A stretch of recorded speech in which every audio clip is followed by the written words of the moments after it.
my name is Ray Harvey, and I'll be talking about how to make a good cup of coffee. So, what is a common everyday beverage that most people feel like they can't live without? Coffee. Most people feel that way. So this will be all about how to make a good cup of coffee.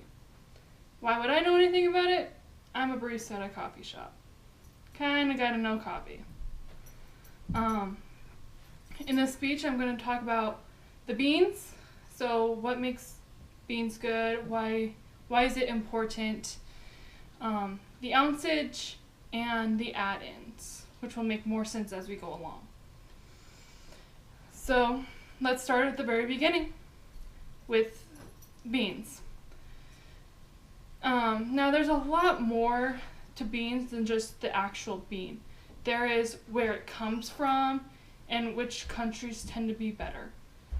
Most coffee beans tend to be grown in Central America. Places like Nicaragua, Costa Rica, Mexico might have a few. And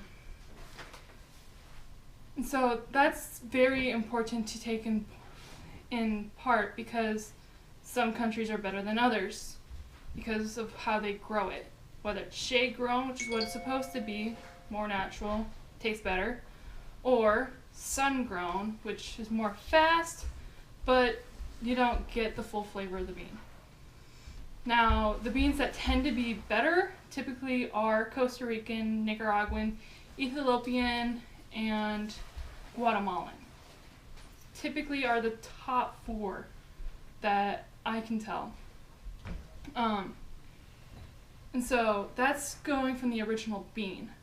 Now, most of us probably don't just go to a coffee bean tree and get coffee beans. You usually get it from the store. So when you get the store, you run into ground or the actual beans. For a household, which ones of these are better? For me, I would have to say just getting the actual beans and grinding it yourself, because you get the full flavor of the bean.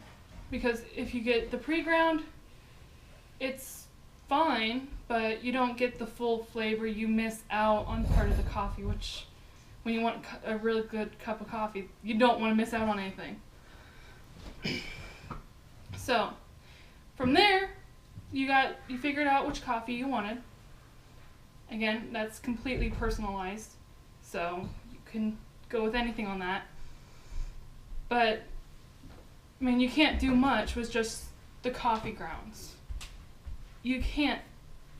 So, we have things called ounceage, which is the amount of water that goes into a single cup of coffee. For household, it typically is 6 or 8 ounces of water makes a single cup, much like hot chocolate or any of those beverages typically are 6 to 8 ounces. Coffee's not much different. In coffee shops, though, they do change it. So the coffee shop I work at is 12 ounce is a small, medium is 16 ounces, and a large is 20 ounces. So you get a lot more coffee. So amount of coffee that should go in, ideally, if you're trying to make probably about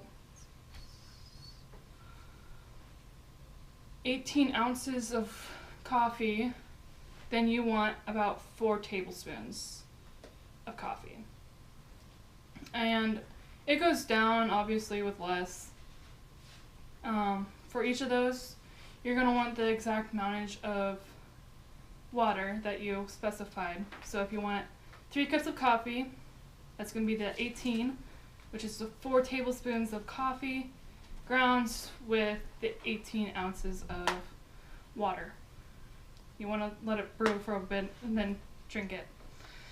But then once you have it all made, so after you wait for, if you use the French press, doing that, or wait for it to brew, then you can add in things. So like creamer, sugar, or other people will add other things. So creamer.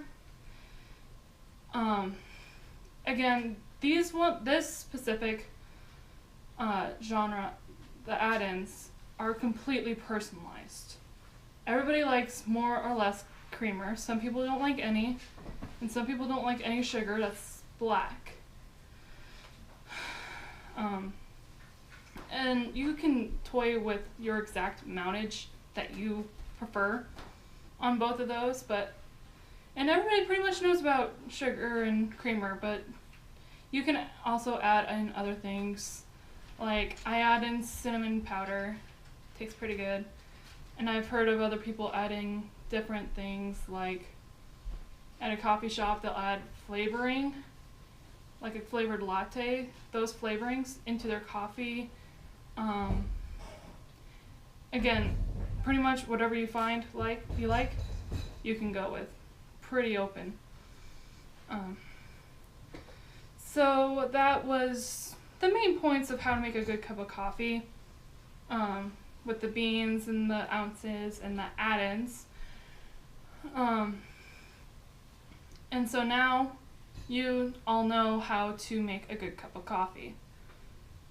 And now when somebody asks you to make a cup of coffee because they happen to be busy at the moment, now you can make a really decent cup of coffee without having to feel it might be too watery, or that you can have that right balance.